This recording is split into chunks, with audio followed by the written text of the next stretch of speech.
Bismillahirrahmanirrahim. Assalamualaikum warahmatullahi wabarakatuh.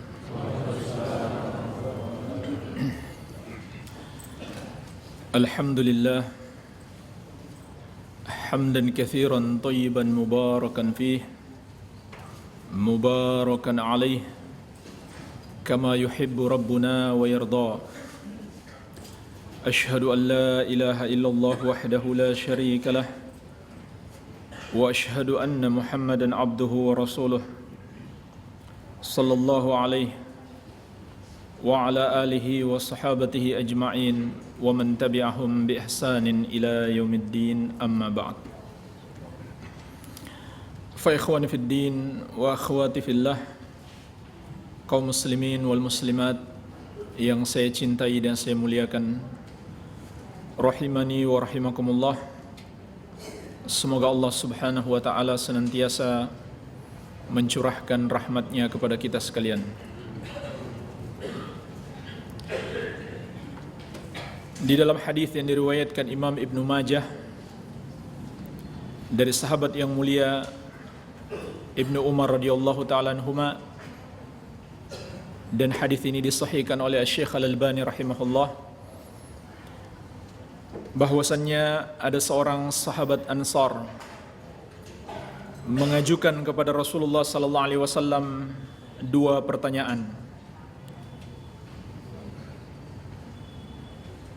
Seorang sahabat Ansar mengajukan kepada Rasulullah sallallahu alaihi wasallam dua pertanyaan. Yang pertama, beliau berkata, "Ya Rasulullah, ayyul mu'minina afdal?" Wahai Rasulullah, orang mukmin manakah yang paling mulia? Orang mukmin manakah yang paling mulia? Maka Rasulullah sallallahu alaihi wasallam bersabda, "Ahsanuhum khuluqa." Orang mukmin yang paling mulia, yaitu paling mulia di sisi Allah, adalah yang paling baik akhlaknya. Inilah jawaban terhadap pertanyaan yang pertama. Rasulullah sallallahu alaihi wasallam menjelaskan kepada kita siapa di antara kita orang yang paling mulia, yaitu orang yang paling baik akhlaknya. Dan para ulama menjelaskan, apabila Rasulullah sallallahu alaihi wasallam hanya menyebut kata akhlak, maka itu sudah mencakup akhlak kepada Allah subhanahu wa ta'ala dan akhlak kepada hamba-hambanya. Ini yang perlu kita pahami. Semua dalil di dalam Al-Quran was sunnah, apabila hanya disebutkan kata akhlak, itu sudah mencakup akhlak kepada Allah subhanahu wa ta'ala dan akhlak kepada hamba-hambanya. Apa artinya akhlak kepada Allah? Artinya adalah mentauhidkan Allah, memurnikan ibadah hanya kepadanya, dan mempersembahkan ibadah tersebut hanya kepada Allah subhanahu wa ta'ala, mengingkari penyembahan kepada selainnya, dan tidak mempersembahkan satu bentuk ibadah apapun kepada selainnya. Demikian pula menjalankan perintah-perintahnya dan menjauhi larangan-larangannya. Inilah akhlak kepada Allah subhanahu wa ta'ala.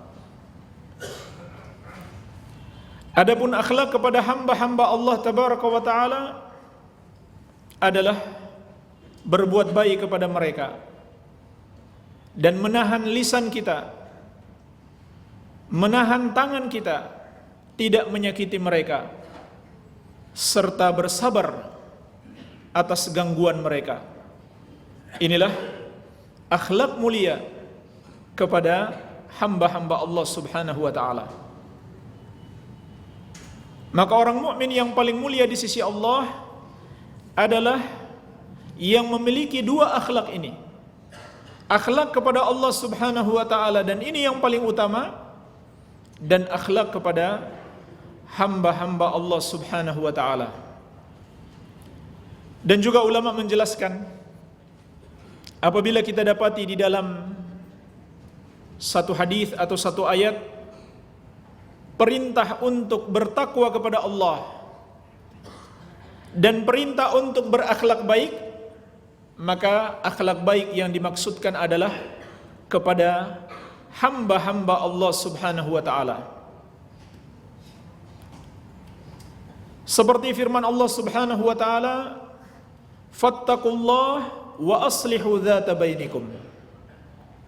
Maka bertakwalah kepada Allah dan perbaikilah hubungan di antara kalian. Disebutkan dua perkara. Yang pertama bertakwa kepada Allah, yang kedua memperbaiki hubungan. Hubungan yang dimaksud adalah dengan hamba-hamba Allah Subhanahu wa taala. Demikian pula di dalam hadis Muadz bin Jabal dan Abu Dzar Al-Ghifari radhiyallahu anhuma yang diriwayatkan Imam At-Tirmidzi, Rasulullah sallallahu alaihi wasallam bersabda, "Ittaqillah haitsu ma kunta wa atbi'is sayyi'atal hasanata tamhuha wa khaliqin nas bi khuluqin hasan." Bertakwalah kepada Allah dimanapun engkau berada, dan hendaklah engkau segera melakukan kebaikan setelah engkau melakukan kejelekan, maka kebaikan itu akan menghapuskan kejelekan tersebut. Dan pergaulilah manusia dengan akhlak yang mulia. Ini contoh hadis, ada perintah untuk bertakwa kepada Allah dan perintah untuk berakhlak baik kepada manusia. Kata Rasulullah sallallahu alaihi wasallam, bertakwalah kepada Allah dimanapun engkau berada. Kemudian beliau mengatakan di akhir hadis, dan pergaulilah manusia dengan akhlak yang baik. Jadi diperintahkan untuk kita memperhatikan dua perkara. Yang pertama ketakwaan kepada Allah, yang kedua akhlak kepada hamba-hamba Allah Subhanahu wa taala. Ini adalah dua macam dalil. Kadang disebutkan akhlak sendiri saja tanpa disebutkan bertakwa kepada Allah, kadang disebut berdua atau bergandengan dengan takwa kepada Allah Subhanahu wa taala. Maka perbedaannya, apabila disebut secara bersendirian itu sudah mencakup akhlak kepada Allah dan akhlak kepada hamba-hamba Allah. Dan apabila disebut bersamaan, maka dibedakan antara ketakwaan kepada Allah dan berbuat baik atau berakhlak baik kepada manusia. Dan di sini ada satu faedah penting dalam hadis ini, yaitu dalam hadis Abu Dzar dan Muadz bin Jabal, Rasulullah sallallahu alaihi wasallam berwasiat kepada masing-masing dari mereka berdua, bertakwalah kepada Allah dimanapun engkau berada. Kemudian di akhir hadis Nabi sallallahu alaihi wasallam masih mengatakan, dan berakhlak baiklah kepada manusia. Dikatakan oleh Imam Ibnu Rajab Al-Hambali rahimahullah, ketika Rasulullah sallallahu alaihi wasallam memerintahkan kita untuk bertakwa kepada Allah, itu sudah mencakup akhlak baik kepada manusia. Ini contoh kebalikannya. Apabila disebut takwa kepada Allah bersendirian, maka itu juga sudah termasuk akhlak kepada Allah dan akhlak kepada manusia. Demikian pula kalau disebut akhlak bersendirian, itu sudah masuk akhlak kepada Allah dan akhlak kepada manusia. Tetapi di sini disebutkan bersamaan takwa kepada Allah dan berakhlak baik kepada manusia. Padahal kalau Rasulullah sallallahu alaihi wasallam hanya mengatakan bertakwalah kepada Allah dimanapun engkau berada, itu sudah mencakup akhlak baik kepada manusia. Tapi kenapa Rasulullah sallallahu alaihi wasallam masih mengatakan dan pergaulilah manusia dengan akhlak yang baik. Kata Imam Ibn Rajab Al-Hambali rahimahullahu ta'ala, bahwasannya beliau ingin menekankan agar kaum muslimin tidak salah paham bahwa ketakwaan itu hanyalah memperhatikan hubungannya dengan Allah Subhanahu wa ta'ala semata-mata. Artinya tidak demikian. Yang namanya takwa itu adalah seseorang memperhatikan hubungannya dengan Allah, demikian pula hubungannya dengan hamba-hamba Allah Subhanahu wa ta'ala. Ini yang dimaksudkan oleh Rasulullah sallallahu alaihi wasallam. Iya. Jadi di sini ada 3 macam penyebutan. Yang pertama apabila disebut akhlak bersendirian. Kemudian yang kedua apabila disebut takwa bersendirian. Kemudian yang ketiga apabila disebut bersamaan di dalam sebuah nas. Maka apabila disebut bersendirian itu sudah mencakup kedua-duanya. Namun kalau disebut bersamaan, yang kedua itu adalah penekanan dan peringatan untuk kita agar tidak melalaikan. Kata Imam Ibn Rajab Al-Hambali rahimahullah, karena banyak orang mengira ketakwaan itu hanyalah hubungannya dengan Allah Subhanahu wa ta'ala semata-mata. Cukup dia sholat, cukup dia puasa, cukup dia melakukan ibadah-ibadahnya kepada Allah, tetapi dia melalaikan hubungannya dengan hamba-hamba Allah Subhanahu wa ta'ala. Dia tidak menjaga lisannya, dia tidak menjaga dirinya untuk tidak menyakiti. Maka perlu ditekankan oleh Rasulullah sallallahu alaihi wasallam bahwa ketakwaan kepada Allah Subhanahu wa ta'ala itu juga harus memperhatikan hubungan dengan hamba-hamba Allah Subhanahu wa ta'ala. Bahkan dalam hadis yang diriwayatkan Imam Al-Bukhari dalam Al-Adabul Mufrad, bahwasanya Rasulullah sallallahu alaihi wasallam ditanya tentang seorang wanita yang rajin salat, rajin berpuasa dan rajin bersedekah.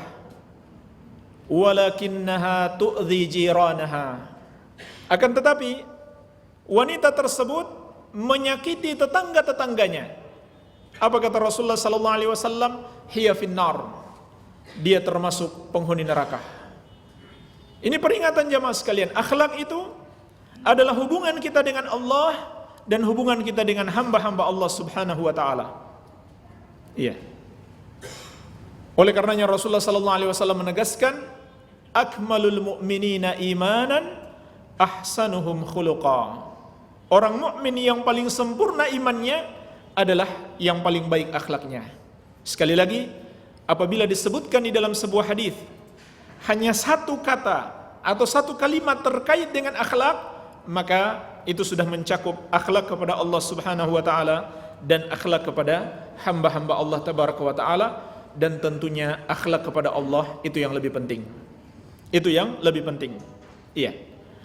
Sebagaimana orang yang hanya memperhatikan hubungannya dengan Allah, orang yang hanya memperhatikan hubungannya dengan Allah dan dia tidak memperhatikan hubungannya dengan hamba-hamba Allah, maka dia telah melakukan kesalahan. Demikian pula bahkan lebih besar kesalahannya orang yang hanya memperhatikan hubungannya dengan hamba-hamba Allah, sementara hubungannya dengan Allah Subhanahu wa ta'ala dia abaikan. Masya Allah, dia begitu baik kepada orang, rajin senyum, ramah, suka memberi, suka bersedekah, semua orang senang. Tetapi dia tidak sholat, tetapi dia minum khamar misalkan, atau bahkan dia menyekutukan Allah Subhanahu wa ta'ala, maka dia lebih jelek daripada yang pertama. Sebab seluruh amal kebaikannya terhapus dan dia sudah pasti masuk neraka apabila dia menyekutukan Allah Subhanahu wa ta'ala, dan seluruh kebaikannya terhapus, tidak akan memberikan pertolongannya kepadanya sedikit pun. Sebagaimana peringatan Allah Subhanahu wa ta'ala dalam Al-Qur'anul Karim, walaqad uhiya ilaika wa ilal ladzina min qablika la in asyrakta la yahbatanna 'amaluka wa la takunanna minal khasirin. Dan sungguh telah diwahyukan kepadamu wahai Muhammad dan kepada para nabi sebelummu, kalau kamu menyekutukan Allah maka terhapuslah amalanmu dan kamu termasuk orang-orang yang merugi. Ini jemaah sekalian, percuma saja kita berlaku baik kepada manusia tetapi kita menyekutukan Allah Subhanahu wa ta'ala atau melalaikan salat, maka semua amal ibadah kita akan terhapus. Karena meninggalkan salat adalah termasuk kategori kekufuran. Sebagaimana sabda Nabi sallallahu alaihi wasallam, "Bainar rajuli wa bainasyirki wal kufri tarkus shalah." Batas yang memisahkan antara seseorang dengan kesyirikan dan kekufuran adalah meninggalkan salat.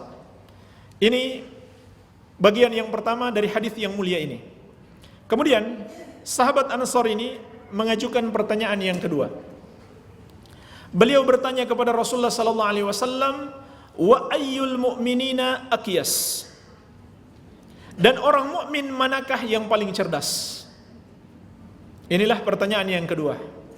Barangkali ada bayangan kita, orang mukmin yang paling cerdas itu adalah yang paling tinggi IQ-nya, atau yang paling berprestasi di sekolah, atau yang paling pintar berbisnis sehingga dia cepat kaya raya, dan seterusnya. Jamaah sekalian, tinggalkan semua bayangan-bayangan kita tersebut terlebih dahulu sampai kita mendengarkan apa kata Rasulullah sallallahu alaihi wasallam tentang siapakah orang yang paling cerdas pada hakikatnya. Maka Rasulullah sallallahu alaihi wasallam menjawab, "Aktsaruhum lil mauti dzikra wa ahsanuhum lima ba'dahu istidadan ulaikal aqyas." Kata Rasulullah sallallahu alaihi wasallam, orang mukmin yang paling cerdas itu adalah yang paling banyak mengingat mati dan paling baik dalam melakukan persiapan untuk kehidupan setelah kematian. Ulaikal aqyas, mereka itulah orang-orang yang cerdas. Inilah jamaah sekalian, hakikat orang yang cerdas di sisi Allah Subhanahu wa taala, yaitu orang yang paling banyak mengingat mati. Tapi enggak sampai di situ saja. Bukan mengingat mati kemudian dia enggak semangat hidup lagi, bukan. Bukan itu maksudnya. Masih ada bagian yang kedua. Dia paling banyak mengingat mati dan justru dia orang yang paling semangat dalam beramal. Karena kata Nabi sallallahu alaihi wasallam, "Wa ahsanuhum lima ba'dahu istidadan." Dia paling banyak mengingat mati dan paling baik di dalam melakukan persiapan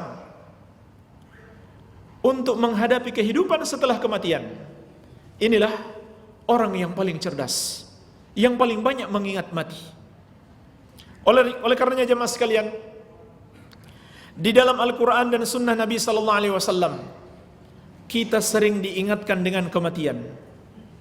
Di antaranya firman Allah Subhanahu wa taala, "Aynama takunu yudrikumul maut walau kuntum fi burujin musyayyadah." Dimanapun kamu berada, kematian pasti akan datang kepadamu meskipun kamu berada di dalam benteng yang sangat kokoh. Qul innal mautal ladzi tafirruna minhu fa innahu mulaqikum.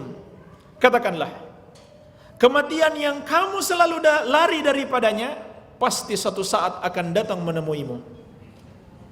Demikian pula firman Allah Subhanahu wa taala, "Kullu nafsin dha'iqatul maut wa innama tuwaffawna ujurakum yaumal qiyamah faman zuhziha 'anil nari wa udkhilal jannata faqad faza wa mal hayatud dunya illa mata'ul ghurur." Setiap jiwa pasti akan merasakan mati, dan hanyalah pada hari kiamat akan disempurnakan balasan terhadap amalan kalian. Maka barang siapa yang diselamatkan dari azab Allah dan dimasukkan ke dalam surga, sungguh dialah orang yang beruntung. Dan tidaklah kehidupan dunia ini kecuali kesenangan yang menipu. Allah peringatkan di dalam ayat ini jamaah sekalian, prinsip-prinsip kehidupan seorang mukmin. Setiap jiwa pasti akan merasakan mati. Ayat-ayat ini memiliki makna peringatan bagi kita untuk selalu ingat mati. Pertanyaannya, kapan kita ingat mati? Apakah cukup pagi saja? Atau siang juga? Atau malam juga? Jawabannya jamaah sekalian, kalau bisa sepanjang waktu, setiap saat, sepanjang hidup kita, terus ingat mati. Karena kata Nabi sallallahu alaihi wasallam, yang paling cerdas, yang paling banyak mengingat mati. Kalau begitu, di seluruh aktivitas kita ingat terus, jangan dilupakan. Jangan dilupakan. Sebagaimana ini juga diperintahkan oleh Nabi sallallahu alaihi wasallam, "Aktsiru min dzikri hazimil ladzat." Perbanyaklah kalian mengingat pemutus segala kelezatan ini. Jadi ini perintah dari Nabi sallallahu alaihi wasallam untuk perbanyak mengingat. Dan siapa yang paling banyak, dialah yang paling baik. Jadi sepanjang waktu, sepanjang saat, kapan saja, di mana saja, selalu ingat mati. Sebab kullu nafsin dha'iqatul maut. Kemudian jamaah sekalian, tidak sampai di situ. Wa innama tuwaffawna ujurakum yaumal qiyamah. Dan ingat pada hari kiamat akan disempurnakan balasan terhadap amalan-amalan kalian. Kalau ini yang kita ingat, maka akan memberikan kita semangat untuk mempersiapkan diri menghadapi kehidupan setelah kematian tersebut. Kenapa jamaah sekalian Nabi sallallahu alaihi wasallam mengatakan orang yang paling banyak mengingat mati adalah orang yang paling cerdas dan orang yang paling banyak melakukan persiapan atau paling baik persiapannya di dalam menghadapi kehidupan setelah kematian adalah orang yang paling cerdas. Kenapa jamaah sekalian? Sudah jelas bagi orang yang berakal. Bagi orang yang berakal, menikmati sedikit kelezatan tetapi berakhir dengan penyakit yang berkepanjangan. Semua orang yang berakal akan mengatakan itu adalah kebodohan. Ada makanan yang lezat sekali, tapi setelah dia makan, mungkin dia menikmati kelezatan itu katakanlah 1 jam. Setelah 1 jam dia akan sakit parah sampai 1 bulan, bahkan sampai mati. Tapi makanannya lezat sekali. Semua orang yang punya akal akan mengatakan dia sangat bodoh kalau dia akan makan makanan tersebut, karena kelezatannya sesaat. Sementara penderitaan yang akan dia tanggung berkepanjangan. Demikianlah jamaah sekalian perumpamaan kehidupan kita di dunia ini. Kelezatan dunia ini sesaat sekali, sedikit sekali dibandingkan dengan kelezatan di akhirat kelak. Hanya demi kelezatan yang sedikit ini, kenikmatan yang sedikit, kemudian kita korbankan kenikmatan di akhirat kelak. Di dalam hadis Al-Mustawrid bin Shaddad yang diriwayatkan Imam Muslim, Rasulullah sallallahu alaihi wasallam telah mengingatkan kepada kita, "Mad dunya fil akhirah illa mithlu ma yaj'alu ahadukum usbu'ahu fil yam falyanzur bima yarji'." Tidaklah kehidupan dunia ini apabila dibandingkan dengan kehidupan akhirat kecuali hanya seperti seorang di antara kalian yang mencelupkan jarinya di laut, kemudian lihat berapa banyak air yang menetes dari jarinya tersebut. Itulah perumpamaan sedikitnya kehidupan dunia. Bagaimana mungkin dibandingkan dengan akhirat? Akhirat yang kekal abadi. Dunia ini hanya sesaat dan akhirat kekal abadi. Suatu hari para sahabat Nabi sallallahu alaihi wasallam menyaksikan Nabi sallallahu alaihi wasallam ketika bangun tidur. Apa yang terjadi pada beliau jamaah sekalian ketika bangun tidur? Maka tikar atau kasur beliau yang biasa beliau gunakan untuk tidur membekas di tubuh beliau. Umar bin Khattab radhiyallahu anhu yang kita kenal sebagai orang yang kuat, yang gagah perkasa, yang berani dalam menegakkan al-haq sampai meneteskan air mata ketika melihat sang Nabi yang dicintai dalam keadaan seperti itu. Sementara raja-raja kafir yang mereka kelak tunduk di bawah kaum muslimin, yang mereka itu hina, tetapi mereka hidup dengan penuh kemewahan. Maka melihat kefakiran Rasulullah sallallahu alaihi wasallam, Umar menangis. Para sahabat menangis. Apa yang mereka lakukan jamaah sekalian? Lihat saudara kita fakir, sedih, tapi dibiarkan saja. Percuma saja jamaah sekalian. Sedih, tetapi dibiarkan saja, tidak menolong. Yang mereka lakukan adalah mereka menawarkan kepada Rasulullah sallallahu alaihi wasallam untuk memberikan kepada beliau sebuah kasur yang empuk. Ini tawaran mereka. Mereka kasihan, mereka sedih, mereka ingin menolong Rasulullah sallallahu alaihi wasallam dari kefakiran beliau. Dan kefakiran itu adalah kehidupan yang Allah pilihkan untuk Rasulnya sallallahu alaihi wasallam. Kalau beliau mau kaya, tinggal beliau berdoa saja. Tapi memang itu adalah pilihan. Iya. Apa jawab Nabi sallallahu alaihi wasallam ketika mereka bersedih dan menawarkan kasur kepada beliau? Mari kita perhatikan jamaah sekalian. Apa jawaban Nabi sallallahu alaihi wasallam? Mali walid dunya. Ada urusan apa aku dengan dunia ini? Ma ana fid dunya illa karaqibin. Tidaklah aku di dunia ini kecuali hanya seperti seorang pengendara. Istadhalla tahta syajaratin thumma raha wa tarakaha. Yang mampir sejenak di bawah sebuah pohon, beristirahat kemudian melanjutkan perjalanan kembali.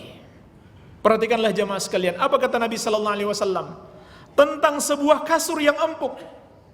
Kata beliau, ada urusan apa aku dengan dunia ini? Coba perhatikan jamaah sekalian.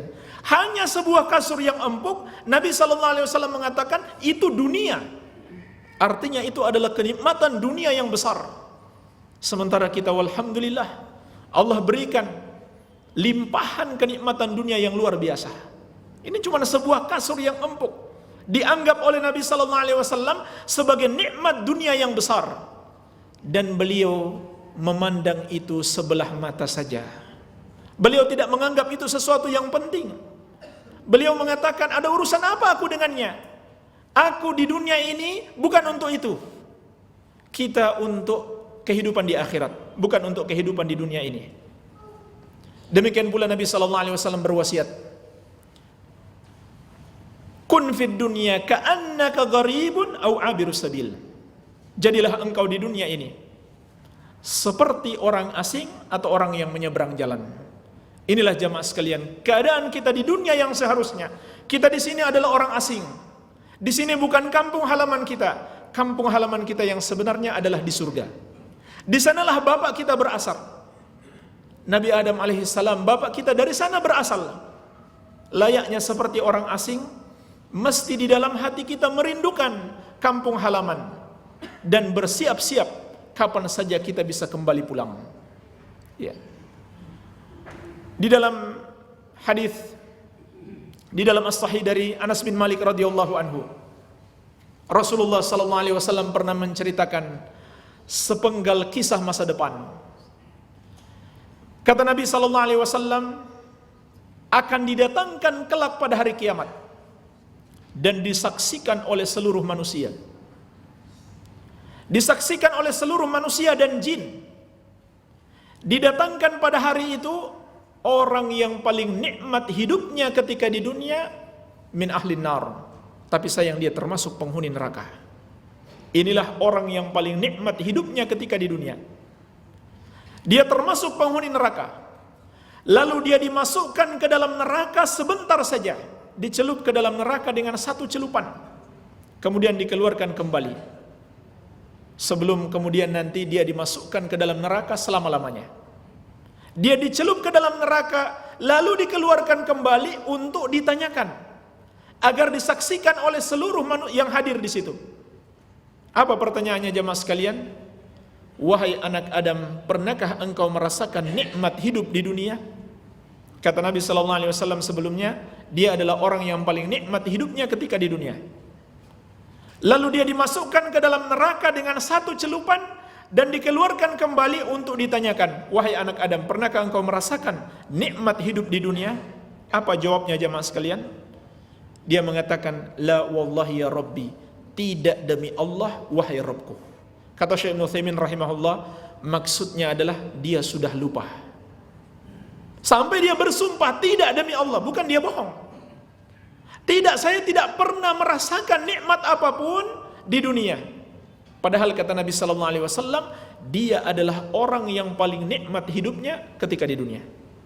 Sebaliknya jemaah sekalian, kata Rasulullah sallallahu alaihi wasallam, didatangkan pula orang yang paling sengsara hidupnya di dunia, orang yang paling menderita, orang yang paling banyak musibah ketika hidup di dunia, tapi dia termasuk penghuni surga. Karena ketika di dunia dia bersabar, dia terus beribadah kepada Allah Subhanahu wa taala. Kesengsaraannya, kesusahannya bukan alasan untuk meninggalkan ibadah kepada Allah. Justru harusnya lebih mendekatkan diri kepada Allah Subhanahu wa taala. Bahkan dikatakan bahwa para nabi dahulu bergembira ketika ditimpa musibah sebagaimana kalian bergembira ketika mendapatkan kenikmatan. Maka orang ini kemudian dimasukkan ke dalam surga dengan satu celupan, lalu dikeluarkan kembali untuk ditanyakan, wahai anak Adam, pernahkah engkau merasakan kesengsaraan hidup ketika di dunia? Dia juga mengatakan hal yang sama, la wallahi ya Rabbi, tidak demi Allah wahai Rabbku. Dia mengatakan tidak, bahkan dia bersumpah. Artinya apa jemaah sekalian? Dia sudah lupa. Sekejap berada di surga, sanggup membuat dia lupa segala kesusahan yang dia derita ketika di dunia. Demikian sebaliknya jemaah sekalian, sekejap berada di neraka sanggup membuat kita lupa seluruh kenikmatan yang pernah kita rasakan di dunia ini, waliyadzubillah. Jadi jemaah sekalian, tidak ada apa-apanya kenikmatan yang kita rasakan di dunia ini, kemewahan dengan segenap kelezatannya, tidak ada apa-apanya dibandingkan dengan kenikmatan di akhirat kelak. Demikian pula segala macam musibah, segala malapetaka, semua penderitaan, baik penderitaan batin maupun penderitaan fisik, dan penderitaan batin itu lebih kuat, lebih sengsara. Makanya para nabi dan rasul lebih banyak kena penderitaan batin, ditolak, dicemooh, dicaci maki. Itu lebih berat daripada penderitaan fisik. Semua penderitaan itu tidak ada apa-apanya dibandingkan dengan penderitaan di akhirat kelak. Dan semua penderitaan di dunia manusia mampu untuk bersabar dengan izin Allah. Karena Allah telah menyatakan, la yukallifullahu nafsan illa wus'aha. Allah tidak akan membebani satu jiwa kecuali sesuai dengan kesanggupannya. Adapun di akhirat kelak jamaah sekalian, azab neraka tidak ada satupun yang sanggup untuk menahannya, tidak ada satupun yang sanggup bersabar menghadapinya. Tetapi barang siapa yang telah Allah tetapkan untuk menjalaninya, dia tidak bisa apa-apa, dia harus menerima. Padahal sekejap saja dia tidak sanggup, dia tidak sabar, dia tidak bisa untuk menghadapi azab tersebut, namun dia harus menjalaninya. Jadi jemaah sekalian, Allah Subhanahu wa taala memperingatkan kepada kita, faman zuhziha 'anil nari wa udkhilal jannata faqad faza. Maka siapa yang diselamatkan dari api neraka dan dimasukkan ke dalam surga, sungguh dialah orang yang beruntung, dialah orang yang sukses. Inilah jamaah sekalian, kesuksesan yang sejati. Lupakan, campakkan segala ingatan kita tentang kesuksesan, bahwa sukses itu berarti menjadi kaya raya, bahwa sukses itu berarti memiliki jabatan tinggi, memiliki pengaruh. Sama sekali bukan itu jamaah sekalian. Tetapi sukses pada hakikatnya adalah masuk surga dan selamat dari azab Allah Subhanahu wa taala. Kemudian Allah mengingatkan, wa mal hayatud dunya illa mataul gurur. Dan tidaklah kehidupan dunia ini kecuali kesenangan yang menipu. Sudah habis waktu? Belum. Allah Subhanahu wa taala mengingatkan, kenikmatan dunia ini hanyalah kesenangan yang menipu. Memang dunia ini nikmat, hijau. Nabi sallallahu alaihi wasallam pun telah mengingatkan kita, ad-dunya hulwatun khadiratun fa innallaha mustakhlifukum fiha fayanzuru kaifa ta'malun fattaqud dunya wattaqun nisa fa inna awwala fitnati bani Israil kanat fin nisa. Sesungguhnya kata Nabi sallallahu alaihi wasallam, dunia itu manis dan hijau, dan Allah mengkuasakan dunia itu kepada kalian, dan Allah melihat bagaimana kalian beramal. Maka hati-hatilah dengan dunia dan hati-hatilah dengan fitnah wanita. Karena fitnah pertama, yaitu cobaan pertama yang menimpa Bani Israel adalah kaum wanita. Jadi Rasulullah SAW mengingatkan secara khusus akan fitnah dunia, sebagaimana Allah telah mengingatkan, wa mal hayatud dunya illa mataul gurur. Dan tidaklah kehidupan dunia ini kecuali kesenangan yang menipu. Artinya jemaah sekalian, segala kesenangan, segala kenikmatan, segala kelezatan yang sudah berhasil kita dapatkan, jangan sampai menipu kita. Jangan sampai melalaikan kita sehingga kita lupa dengan hakikat kehidupan. Hakikat kehidupan yang sementara saja, bahwa setiap saat kita akan pergi meninggalkan kehidupan dunia ini. Maka sudahkah kita berbekal? Kalau kita ingin menjadi orang yang paling cerdas, tidak dianggap sebagai orang yang tolol, tidak dianggap sebagai orang yang bodoh, maka perbanyaklah mengingat mati dan perbanyaklah perbekalan untuk menghadapi kehidupan setelah kematian tersebut. Lalu apa jamaah sekalian bekal yang perlu kita persiapkan menghadapi kematian? Ketahuilah, sebaik-baiknya bekal untuk menghadapi kehidupan setelah mati adalah tauhid. Memurnikan ibadah hanya kepada Allah yang satu saja, dan mengingkari semua penyembahan kepada selain Allah, dan tidak mempersekutukan Allah sedikit pun, tidak mempersembahkan satu bentuk ibadah kepada selain Allah sedikit pun juga. Inilah jamaah sekalian sebaik-baiknya bekal. Barang siapa yang berjumpa dengan Allah membawa bekal ini, maka dia pasti selamat. Pasti, tidak mungkin tidak. Dan barang siapa berjumpa dengan Allah Subhanahu wa ta'ala tanpa membawa bekal ini, walaupun dia membawa bekal-bekal yang lain, maka dia tidak mungkin selamat. Dia tidak mungkin selamat.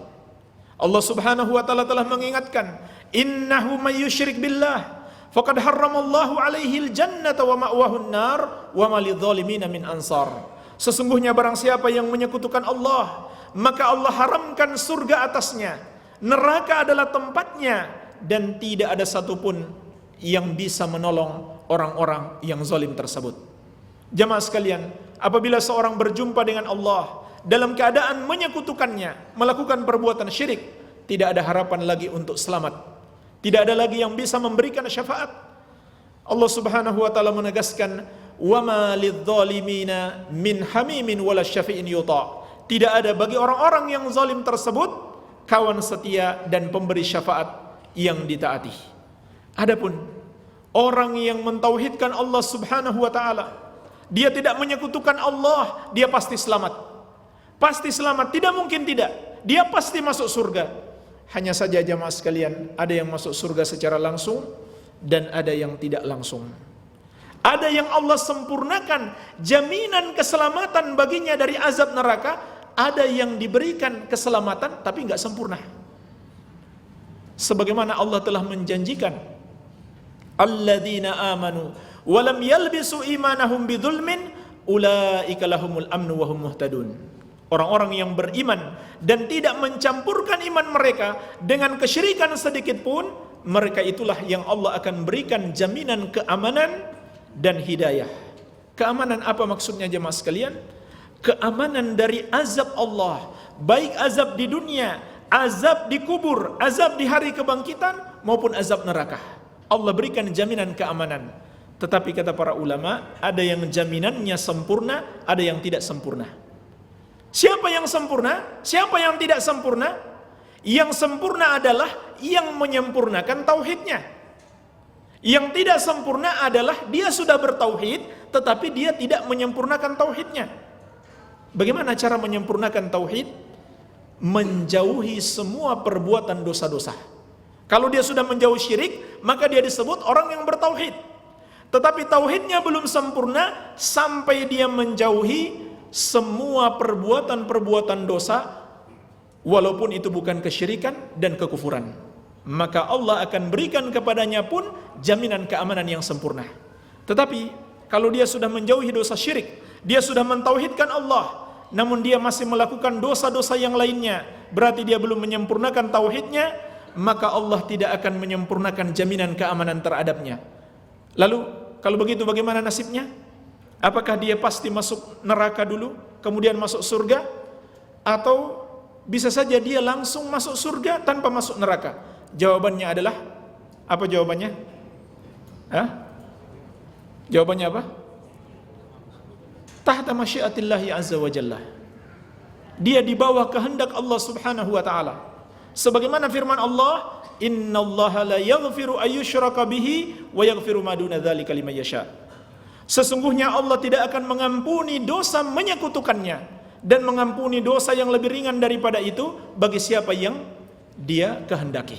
Jadi dikatakan bahwa inilah akidah Ahlus Sunnati wal Jamaah, dia di bawah kehendak Allah. Insya'a azabahu wa insya'a ghafara lahu. Apabila Allah menghendaki untuk mengazabnya, maka dia diazab, dan apabila Allah menghendaki untuk mengampuninya, maka dia diampuni. Tergantung kehendak Allah Subhanahu wa taala, selama dia tidak menyekutukan Allah Subhanahu wa taala. Tetapi jamaah sekalian, orang mukmin itu sebanyak dan sebesar apapun dosanya, andaikan dia tidak diampuni oleh Allah dan dia ditetapkan untuk mendapatkan azab, masih ada harapan dia mendapatkan syafaat. Itulah keutamaan tauhid, pentingnya tauhid. Karena dia masih memiliki tauhid, sebesar apapun dosanya, dan Allah telah menetapkan dia harus mendapatkan azab, dia pun masih diberikan mendapatkan syafaat, masih ada kesempatan mendapatkan syafaat, sehingga Allah tidak memasukkannya ke dalam neraka. Bahkan ketika dia sudah dimasukkan ke dalam neraka sekalipun, suatu saat dia akan dikeluarkan dari neraka. Kenapa jamaah sekalian? Karena masih ada tauhid di dalam dirinya. Tetapi orang yang menyekutukan Allah, yang kafir kepada Allah, tidak ada lagi harapan untuk diampuni, tidak mungkin mendapatkan syafaat, dan yang lebih mengerikan adalah mereka kekal di dalam neraka untuk selama-lamanya. Oleh karenanya jemaah sekalian, senantiasa harus terpatri dalam hidup kita, dalam diri kita, bahwa tauhid adalah kewajiban terbesar dan syirik adalah dosa terbesar. Demikian pula ilmu yang paling wajib dipelajari adalah ilmu tauhid, dan dosa yang paling patut diwaspadai adalah dosa syirik. Dan apabila kita mengajarkan saudara kita, keluarga kita, masyarakat kita, tauhid harus senantiasa diutamakan dan memperingatkan mereka dari bahaya kesyirikan. Oleh karenanya ulama kita mengingatkan, apabila ada seorang dai atau sekelompok dakwah yang melalaikan tauhid, meremehkan tauhid, walaupun dia kelihatan begitu konsen dalam satu permasalahan, tetapi tauhid dia tidak perhatikan dengan baik, maka dia telah menyimpang dari jalan dakwahnya para nabi dan rasul alaihi wassalatu wassalam dan para sahabat radhiyallahu taala anhum ajma'in. Masuk waktu Isya? Belum. Ya. Karena Allah Subhanahu wa taala telah mengabarkan kepada kita, "Walaqad ba'atsna fi kulli ummatin rasula an ibudullaha wajtanibut tagut." Dan sungguh kami telah mengutus pada setiap umat itu seorang rasul. Setiap rasul menyerukan, wahai kaumku, sembahlah Allah saja dan jauhilah tagut. Inilah dakwah seluruh para nabi dan rasul alaihi wassalatu wassalam. Nabi kita yang mulia Nabi Muhammad sallallahu alaihi wasallam ketika melepaskan sahabat yang mulia Mu'adz bin Jabal radhiyallahu anhu untuk berdakwah ke negeri Yaman, maka beliau berwasiat kepadanya, falyakun awwala ma tad'uuhum ilaih syahadatu an la ilaha illallah wa fi riwayatin ila ayyuhidullah. Hendaklah yang pertama engkau dakwahkan kepada mereka adalah syahadat la ilaha illallah. Dalam riwayat yang lain, ajak mereka mentauhidkan Allah Subhanahu wa taala. Dan inilah jamaah sekalian, titik utama yang membedakan antara dakwah Ahlus Sunnah dengan dakwah-dakwah yang lainnya. Yang namanya dakwah Ahlus Sunnah, dakwah yang mewariskan usaha dan jalan para nabi dan rasul serta para sahabat. Nabi sallallahu alaihi wasallam adalah senantiasa mementingkan tauhid, senantiasa memprioritaskan dakwah tauhid, tidak pernah meremehkan sedikit pun. Sebaliknya juga memperingatkan dari bahaya kesyirikan dan menjelaskan kepada umat kesyirikan itu secara detail sampai ke akar-akarnya, seluruh jenis kesyirikan, syirik besarnya maupun syirik kecilnya, maupun memperingatkan tentang perbuatan-perbuatan yang dapat membahayakan atau mengantarkan kepada kesyirikan, seperti beribadah di kuburan-kuburan atau mengagungkan dan menghormati orang soleh secara berlebih-lebihan. Maka ini diingatkan semuanya. Ini perbedaan dakwah Ahlus Sunnah dengan dakwah yang lainnya. yang menyimpang dari jalan Allah Subhanahu wa taala. Selalu memprioritaskan tauhid dan menjaga tauhid dan memperingatkan bahaya kesyirikan serta hal-hal yang bisa mengantarkan kepada kesyirikan. Iya. Demikian pula dalam menuntut ilmu, senantiasa memprioritaskan tauhid terlebih dahulu sebelum yang lain-lainnya. Semoga Allah Subhanahu wa taala memberikan taufik. Kalau sudah masuk waktu Isya, mungkin bisa adzan dulu atau ada tanya jawab, saya persilakan. 1 menit lagi. Ya. Mungkin masih bisa ada tanya jawab, saya persilakan. Wallahu alam. Silakan. Assalamualaikum warahmatullahi wabarakatuh. Assalamualaikum warahmatullahi wabarakatuh. Apa yang dikatakan Ustaz tadi itu berhubungan dengan surga dan neraka. Itu para penghuni surga dan neraka itu apakah sudah dimasukkan, sedangkan kita ini kan belum dunia kiamat, itu memang ada ininya. Terima kasih. Assalamualaikum warahmatullahi wabarakatuh. Penghuni surga dan neraka. Apakah sudah ada atau belum? Iya, itu kan katanya kan surga neraka ada memang ada. Apakah memang kan dikatakan oh sudah masuk surga nabi-nabi dulu? Ya. Sedangkan ini kan dunia kan belum kiamat. Baik. Nah itu yang kami tanyakan. Terima kasih. Assalamualaikum warahmatullahi wabarakatuh. Disebutkan dalam kitab-kitab Aqidatu Ahlus Sunnati wal Jamaah bahwa di antara prinsip keyakinan Ahlus Sunnah wal Jamaah adalah meyakini bahwa surga dan neraka itu adalah dua makhluk yang telah diciptakan. Dua makhluk yang telah diciptakan. Namun penghuninya belum ada. Penghuninya belum ada. Iya. Kapan penghuninya akan ada? Nanti setelah hari kiamat, kemudian dibangkitkan kembali, kemudian dihisab, lalu ditentukan siapa yang berhak masuk surga dan siapa yang berhak masuk neraka. Iya. Jadi surga dan neraka sudah ada sekarang, tapi belum ada penghuninya. Penghuninya nanti setelah dihisab, barulah ditetapkan mana penghuni surga dan mana penghuni neraka.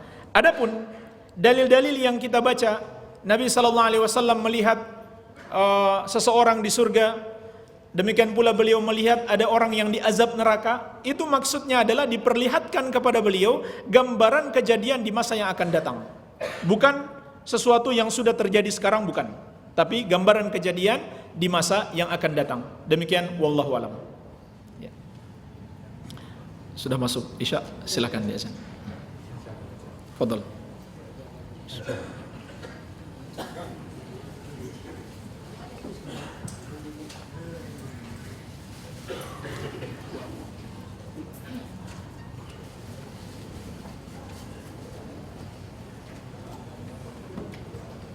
Allahu Akbar, Allahu Akbar.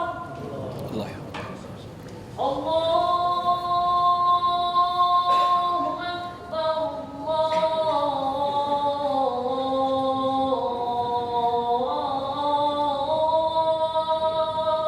Akbar. Asyhadu an la ilaha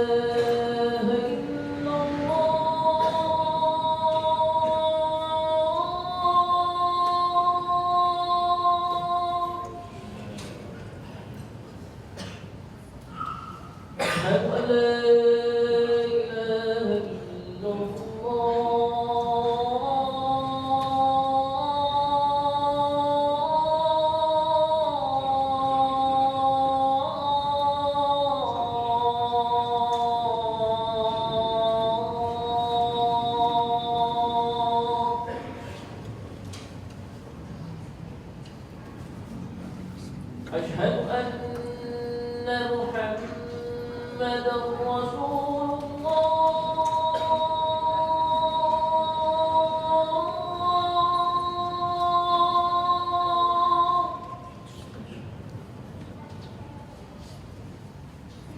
أشهد أن محمدا رسول الله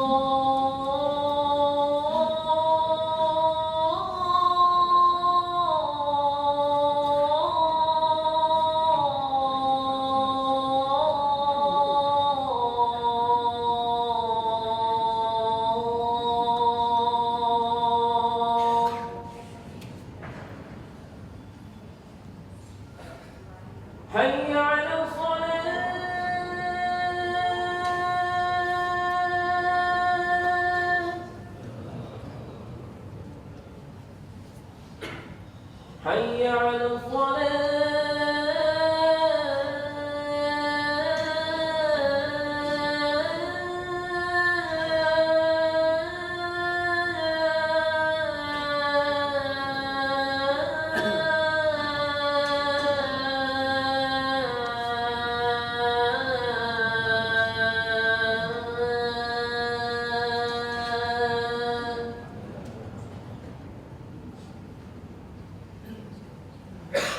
حي على الفلاح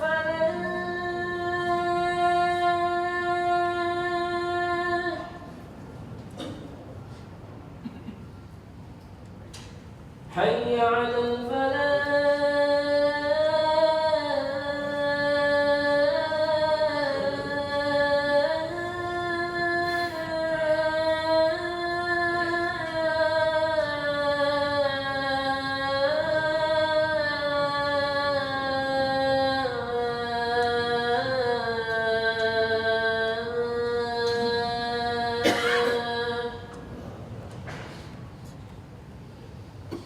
الله أكبر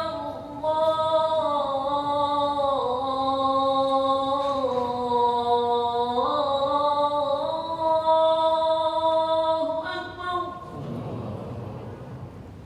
لا إله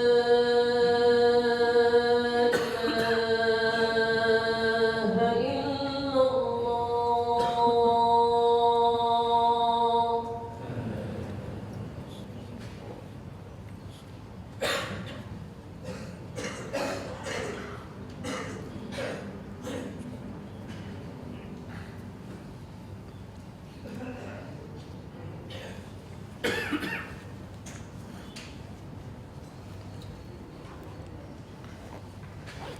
Silakan kalau ada pertanyaan atau sudah selesai.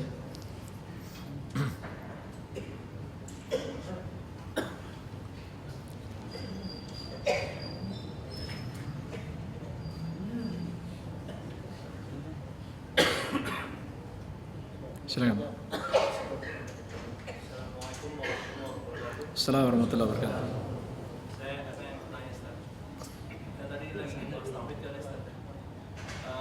Realitas masyarakat Indonesia ini kan mereka hanya mengetahui asyhadu an la ilaha illallah secara teks saja, Ustaz.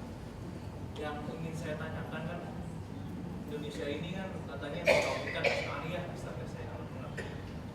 Sedangkan kan Imam Al-Asy'ari itu sendiri kan sudah bermanhaj salaf soleh. Yang saya ingin tanyakan, bagaimana cara kita mendakwahkan tauhid dalam masyarakat Indonesia sekarang ini, Ustaz? Terima kasih. Baik. Dalam mendakwahkan tauhid, pertama sekali adalah dengan menjelaskan makna kalimat tauhid. Disitulah kandungan makna tauhid, yaitu kalimat la ilaha illallah yang terdiri dari an-nafyu wal itsbat, penafikan dan penetapan. Kalimat la ilaha terkandung padanya penafikan. Penafikan artinya meyakini semua sesembahan selain Allah adalah batil. Dan dalam kalimat illallah terkandung al-itsbat, penetapan, yaitu mengimani hanya Allah Subhanahu wa taala yang patut untuk disembah. Ini yang pertama sekali di dalam mendakwahkan tauhid. Iya. Karena tidak sedikit orang yang mengaku muslim tetapi tidak memahami makna ini. Sehingga tidak jarang orang yang mengaku muslim tetapi dia masih mempersembahkan ibadahnya kepada selain Allah Subhanahu wa taala. Ya. Dia berdoa kepada selain Allah. Dia menyembelih untuk selain Allah. Dia bertawakal kepada selain Allah. Ketika dia ditimpa musibah, kemana dia pergi? Dia datang ke tempat-tempat yang dianggap keramat, ke kuburan-kuburan yang dianggap keramat, atau ke dukun-dukun. Ini semuanya adalah perbuatan yang menafikan kalimat la ilaha illallah, yang berasal dari ketidakfahaman. terhadap makna la ilaha illallah. Dan subhanallah, sungguh sangat ironis sekali. Orang-orang musyrik dahulu itu lebih banyak, lebih mengerti makna la ilaha illallah dibanding sebagian yang mengaku muslim hari ini. Makanya mereka nggak mau mengucapkan la ilaha illallah karena mereka tahu artinya. Kenapa mereka nggak mau mengucapkan la ilaha illallah padahal hanya satu kalimat yang singkat? Karena mereka tahu artinya. Artinya apa? Kalau dia mengucapkan la ilaha illallah, dia harus mengingkari dan menyalahkan semua yang disembah oleh nenek moyangnya selama ini. Dia harus menyalahkan semua penyembahan kepada selain Allah, dan dia harus berhenti mempersembahkan ibadahnya kepada selain Allah, dan dia murnikan ibadahnya hanya kepada Allah yang satu saja. Dia sadar, dia tahu artinya. Bahkan jamaah sekalian, lebih hebat lagi, sebagian orang musyrik dahulu, mereka itu menyekutukan Allah hanya dalam keadaan lapang. Hanya dalam keadaan lapang. Ketika mereka susah, maka mereka kembali mentauhidkan Allah. Kenapa mereka bisa menyekutukan Allah, kemudian pada saat yang lain mentauhidkan Allah? Karena dia paham arti tauhid. Dia mengerti arti tauhid. Di antaranya seperti yang Allah kabarkan dalam Al-Quran, wa idza raqibu fil fulki da'allaha mukhlishina lahuddin falamma najjahum ilal barri idzahum yusyrikun. Tatkala mereka naik kapal, mereka takut tenggelam, mereka berdoa kepada Allah dengan memurnikan ibadah hanya kepadanya. Ini orang musyrik dahulu. Mereka mentauhidkan Allah dalam keadaan susah. Kapan susahnya? Ketika naik kapal. Ya. Padahal kalau sekarang kecelakaan kapal dibandingkan dengan pesawat, mana yang lebih parah? Ya. Orang dulu ketika dia naik kapal dia ingat Allah. Kalau sekarang naik pesawat hampir-hampir nggak ingat Allah. Iya. Ketika Allah selamatkan mereka sampai ke daratan, baru mereka menyekutukan Allah kembali.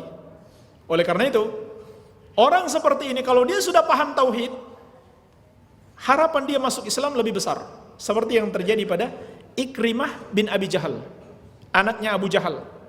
Ketika dia naik kapal, dia memurnikan ibadahnya hanya kepada Allah. Akhirnya dia berpikir di situ, kenapa kita ketika susah beribadah hanya kepada Allah?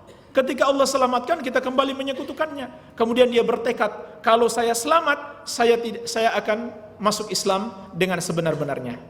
Iya. Sudah habis waktu ya? Tadi. Bisa sambung lagi. Oh gitu. Biasanya sambung. Baik. Mungkin kita cukupkan sampai di sini. Semoga ada manfaatnya. Wabillahi taufik. Walhamdulillahirabbil alamin. Wassalamualaikum warahmatullahi wabarakatuh.